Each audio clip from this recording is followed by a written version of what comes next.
5वी विषय मराठी या भागामध्ये तुम्हा सर्वांचं स्वागत आहे बरं का। मी उषा गणपतराव मोहिते, सहाय्यक शिक्षिका, सरकारी उच्च प्राथमिक मराठी शाळा हडलगाव, तालुका हुकेरी, शैक्षणिक जिल्हा चिकोडी आणि माझे क्लस्टर आहे मोठेहालू। तर बालमित्रांनो, मी आज तुमच्यासाठी खूप काही गंमत घेऊन आली आहे। मला माहित आहे की तुम्हाला खूप प्राणी पक्षी यांची छान छान चित्रे खूप खूप आवडतात, म्हणून आता आपण काही चित्र पाहायची आहेत आणि ती तुम्ही ओळखायची आहेत। चला तर पाहूया आपण छान छान प्राणी आणि पक्ष्यांची चित्रे। ओळखला ना?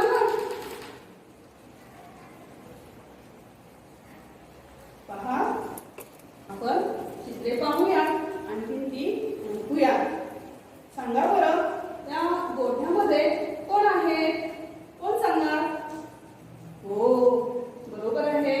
कोण आहे त्या गोठ्यामध्ये? गाई आहे। अगदी बरोबर मित्रांनो। या चित्रामध्ये कोण आहे बरं?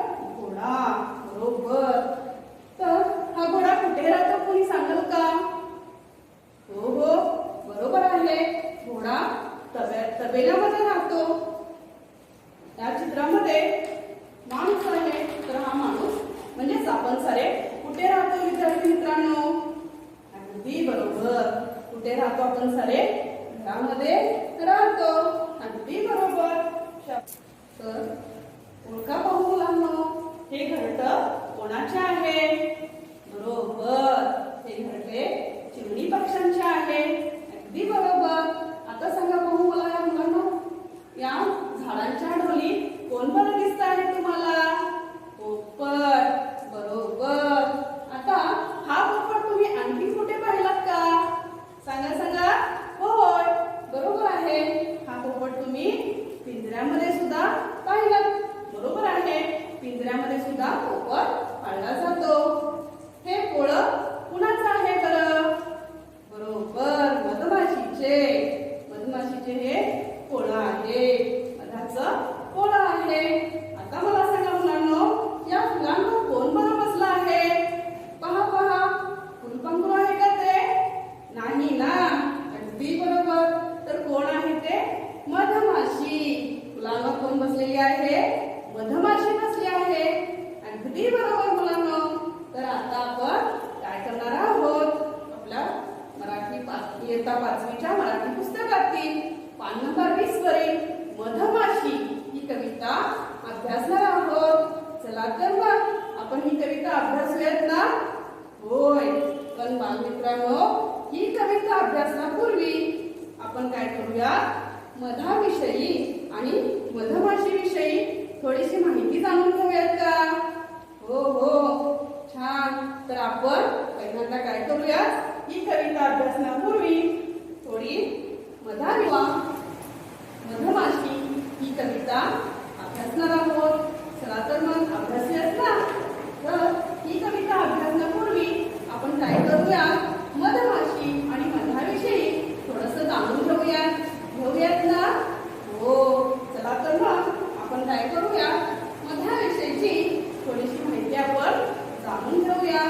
पहा मुलांनो, मध म्हणजेच मकरंद हा एक अतिशय गोड असा पदार्थ आहे बरं का।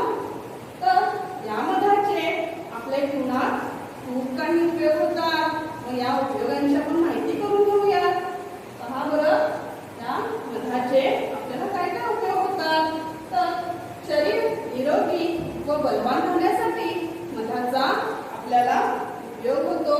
अशक्तपणा कमी करण्यासाठी मधाचा उपयोग केला जातो। पोट साफ करण्यासाठी सुद्धा मध उपयोगी ठरतो। त्याशिवाय वजन कमी करण्यासाठी, हाडे, केस, नखे मजबूत करण्यासाठी सुद्धा मधाचा उपयोग केला जातो। आणखी मुलांनो, त्वचा विकार कमी करण्यासाठी सुद्धा मधाचा उपयोग केला जातो। आणि सर्वात महत्त्वाचं म्हणजे आपल्या उत्तम सौंदर्यासाठी सुद्धा या मधाचा उपयोग केला जातो। पहा, या मधाचे आपल्याला कितीतरी उपयोग होतात। तर मला सांगा मुलांनो, असा हा बहुगुणी मध कोण बरं गोळा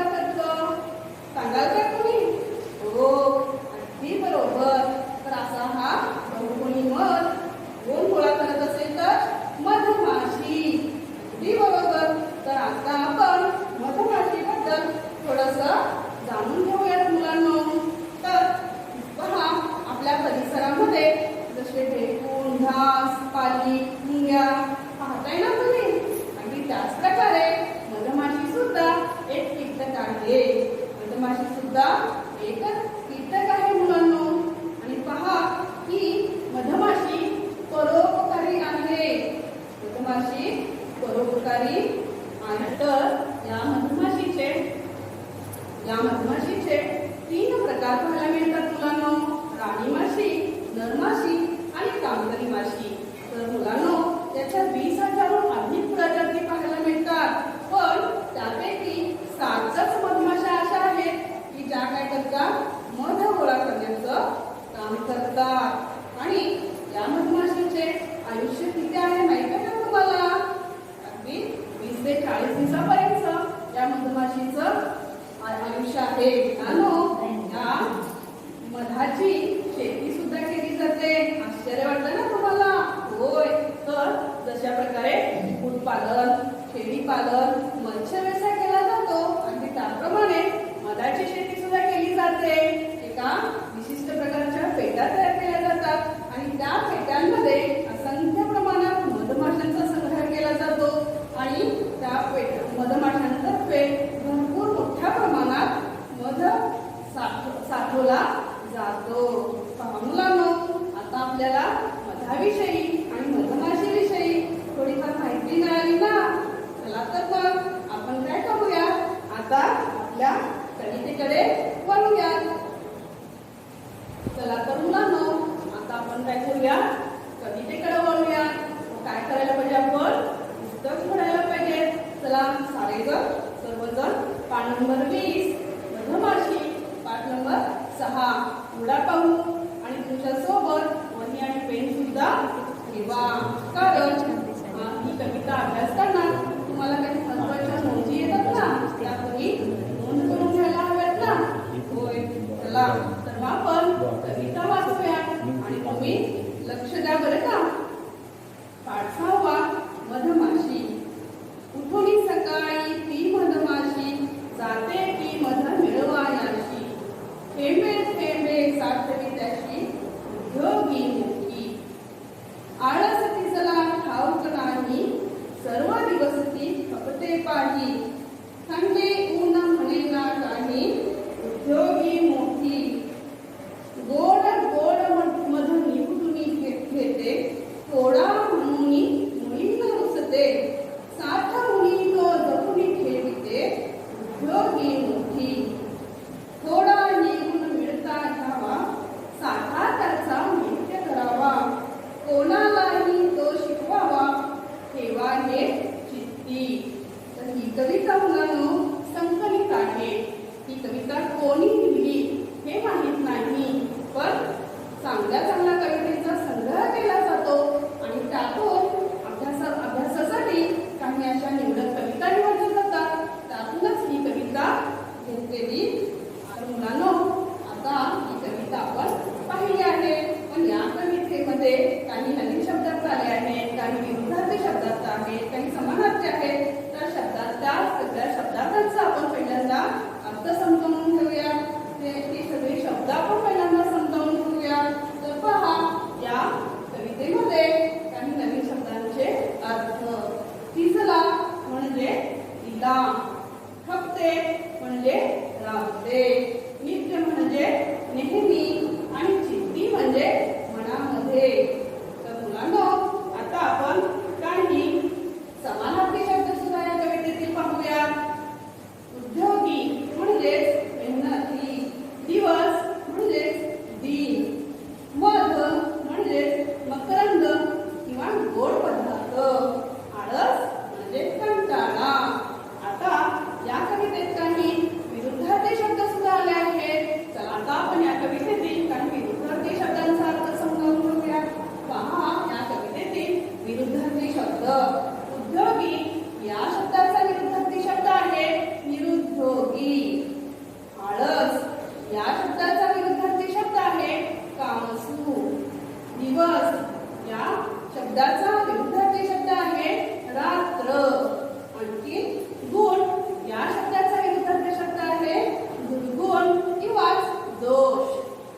तर मुलांनो, आता आपल्याला या कवितेतील नवीन शब्दार्थ समजले, विरुद्धार्थी शब्द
अन्नाच्या शोधार्थ बाहेर पडतात.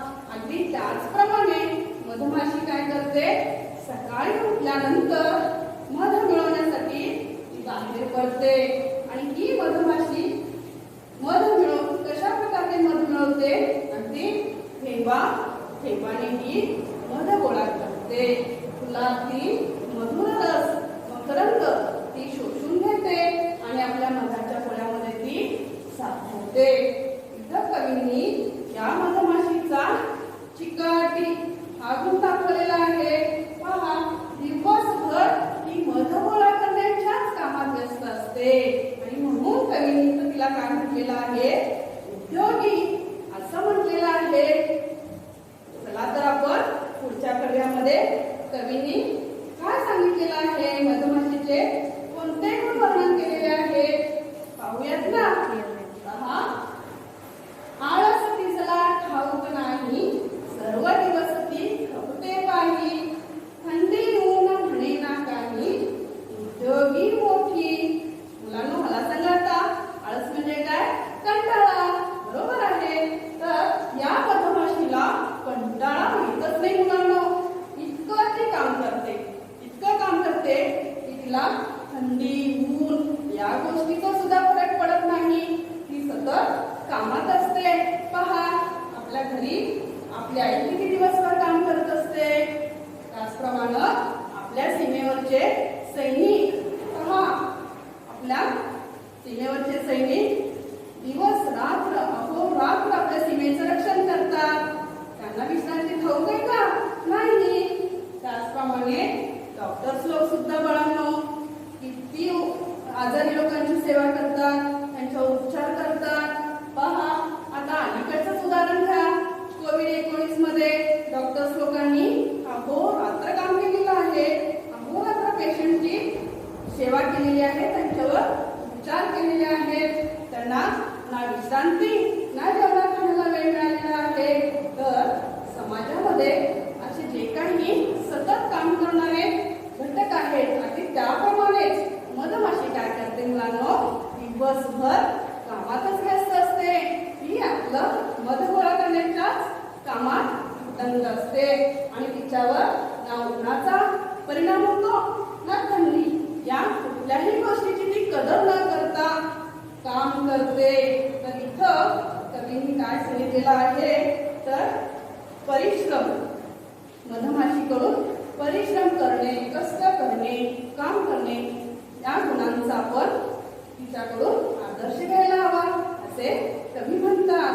चला तर मग मुलांनो, पुढच्या कव्यामध्ये कवींनी आणखी काही गुण सांगितलेले आहेत कवी मधमाशीचे, ते पाहूया. गोड गोड मध निघून घेते, थोडा म्हणून मुळी न रुसते, साठवून ती जपून ठेविते, उद्योगी मोठी. पाहुलानो, ही मधमाशी काय करते, तर अगदी गोड गोड असलेला मधच ती काय करते, निपटून घेते. म्हणजेच काय करते, शोषून घेते किंवा काढून घेते. तर मुलांनो, ती तो मध गोळा करताना थोडासाच आहे म्हणून अजिबात रुसत नाही बरं का, आणि निराश सुद्धा होत नाही. उलट ती तो समाधानाने तो मध गोळा करते आणि त्या मधाची ती काय करते, साठवण संग्रह करते. तो मध ती साठवून ठेवते. पहा मुलांनो, तर आपल्या आजूबाजूला परिसरामध्ये मुंग्या असतात. त्या केवढ्याशा असतात, लिवल्यावल्याशा असतात मुंग्या असतात, पण त्या सुद्धा कणाकणांनी आपल्या वारूला तयार करतात, आपल्याला राहण्यासाठी जागा तयार करून ठेवतात. त्यानंतर पक्षी, पहा, त्या पक्ष्यांच्या चोचीमध्ये किती सामावतोय कचरा किंवा काढा. अगदी एक एक काडी जमा करून ते पक्षी काय करतात, आपलं सुंदर असं घरटं तयार करतात. अगदी त्याचप्रमाणे मधमाशा सुद्धा काय करतात, सतत कामात व्यस्त असतात आणि गोड गोड मधच त्या संग्रह करण्याचा प्रयत्न करतात. तर हा गोड मध संग्रह करण्यासाठी मधमाशीला एकाच फुलावर बसावं लागतं का, नाही. तर मुलांनो, त्या मधमाशीला अनेक बागा, अनेक फुलांवर जावं लागतं. कधी या फुलावर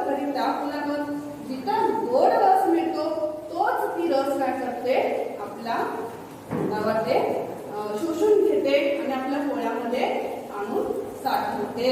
तर इथं कवीने काय सांगण्याचा प्रयत्न केलाय, जे काही चांगलं आहे ते आपण स्वीकारायला हवा आणि त्याचा आपण काय करायला पाहिजे, त्याचा संग्रह, चांगल्या चांगल्या गोष्टींचा संग्रह आपण करायला शिकलो पाहिजे. पहा मुलांनो, या एवढ्याशा मधमाशीकडून आपल्याला काय काय छान छान गुण पाहायला मिळतात. चला तर मुलांनो, आपण आता पुढच्या कव्यामध्ये कवीने काय सांगण्याचा प्रयत्न केलाय ते पाहूया. पहा, थोडाही कोण मिळता घ्यावा, साठा त्याचा नित्य करावा, कोणालाही तो शिकवावा, ठेवा हे चित्ती. तर बालमित्रांनो, आपल्या समाजामध्ये बरेचसे घटक आहेत की ज्यांच्यापासून आपण काहीतरी शिकायला पाहिजे, त्यांच्याकडून काहीतरी चांगले गुण घ्यायला पाहिजे. तर पहा, पोलीस लोक काय करतात, तर समाजाचं रक्षण करतात, तर ते एक प्रकारची समाजसेवा करतात. तर त्यांच्याकडून आपण समाजसेवेचा गुण घ्यायला हवा. त्याचप्रमाणे पहा, मुलं कशी छान अभ्यास करत बसली आहेत. नियमित अभ्यास करणाऱ्या मुलांच्याकडून सुद्धा आपण नियमित अभ्यास करण्याचा गुण घ्यायला हवा. तर मुलांनो, झाडं पहा, आपल्याला कित्येक गोष्टी देतात, फळं देतात, फुलं देतात, त्यांच्यापासून लाकूड मिळतं, सावली मिळते. इतकंच नव्हे तर आपल्याला जो गरजेचा आहे तो प्राणवायू सुद्धा आपल्याला झाडांकडून मिळतो. मग सांगा बरं, झाडांकडून आपण काय घ्यायला हवं? परोपकार करण्याची प्रवृत्ती आपण झाडांकडून घ्यायला हवं. त्याचप्रमाणे समाजामध्ये काही गरजू लोक असतात मुलांनो, अडचणीत सापडलेली लोक असतात, तर त्यांना आपण काय करायला हवं? आपल्या परीने दान द्यायला हवं. दान देण्याचा सुद्धा आपण त्यांच्याकडून गुण घ्यायला हवा. आणि त्याचप्रमाणे काही वेळेला आपल्याला इतरांना मदतही करावी लागते. पहा, एक मुलगा त्या दिसत नसणाऱ्या एका व्यक्तीला रस्ता ओलांडताना मदत करतो आहे. तर असे काही प्रसंग येतात तेव्हा आपण काय करायला पाहिजे? मदत सुद्धा इतरांना आपण केली पाहिजे. अगदी याचप्रमाणे मधमाशीकडून आपण कोणकोणते गुण घ्यायला हवेत बघा. चिकाटी, परिश्रम, समाधान, आणखी संग्रह प्रवृत्ती आणि त्याचबरोबर परोपकार, हे सारे गुण आपण मधमाशीकडून शिकण्यासारखे आहेत असं कवीने इथं आपल्याला सांगितलं आहे. आणि त्या सगळ्या गुणांचा आपण आपल्या जीवनामध्ये अवलंब करायला हवा. आणि हे सारे गुण जिथं काही गरजेचे आहेत तिथं आम्ही इतरांना सुद्धा सांगायला हवा. आणि सातत्याने आपल्या मनामध्ये हे सगळे गुण आपण मनामध्ये ठेवले पाहिजे. तर मुलांनो, आता आपण या कवितेला सुंदर नाव लावूया. आणि मी ही कविता चालीनुसार म्हणते आणि तुम्ही सुद्धा माझं पाहून त्याचप्रमाणे छान सुरात ही कविता म्हणायची बरं का? म्हणाल ना मग? होय. चला तर मग आपण ही सुंदर कविता चालीनुसार म्हणूया. पाठ 6 मधमाशी. उठुनी सकाळी ती मधमाशी जाते की मध मिळवायाशी, थेंबे थेंबे साठवित्याशी, उद्योगी मोठी, उद्योगी मोठी.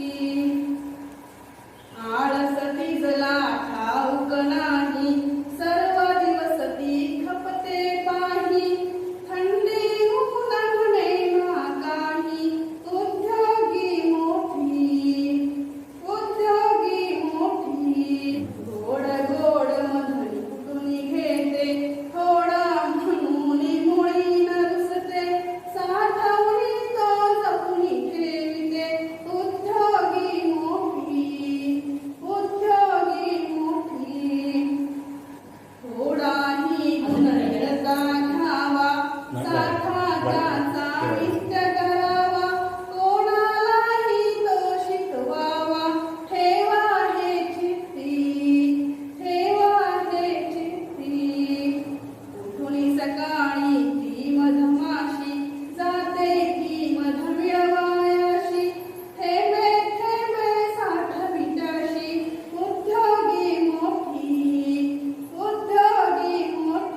वर्गात छान अशी उत्तरं द्यायचे. देणार ना मग उत्तरं? तयार आहात ना? पहा, प्रश्न पहिला. मधमाशी काय मिळवावयास जाते? कोण सांगा? हो सांगा हो. बरोबर आहे, मधमाशी मध मिळवण्यासाठी जाते. अगदी बरोबर. दुसरा प्रश्न आहे, मधमाशी मध कसा साठविते? कोण सांगाल? हो अगदी बरोबर, मधमाशी मध थेंबाथेंबाने साठविते. अगदी बरोबर, व्हेरी गुड. चला पुढचा प्रश्न पाहूयात मुलांनो. आळस कोणाला ठाऊक नाही? हो अगदी बरोबर, आळस मधमाशीला ठाऊक नाही. आता पुढचा प्रश्न, नित्य कशाचा साठा करावा असे कवी म्हणतो? तर नित्य चांगल्या गुणांचा साठा करावा असे कवी म्हणतो. अगदी बरोबर मुलांनो, हुशार आहात तुम्ही, शाबाश. आता तुम्ही काही या कवितेवरील गृहपाठ करायचा आहे. तर गृहपाठासाठी पहिला प्रश्न आहे मुलांनो, कवितेत वर्णन केलेल्या मधमाशीचे गुण 4 ते 5 वाक्यात लिहा. आणि प्रश्न पुढचा, मधमाशीप्रमाणे सतत उद्योगी असणाऱ्या कीटकांची यादी करा. तर मुलांनो, आता पुन्हा भेटूया पुढच्या. धन्यवाद.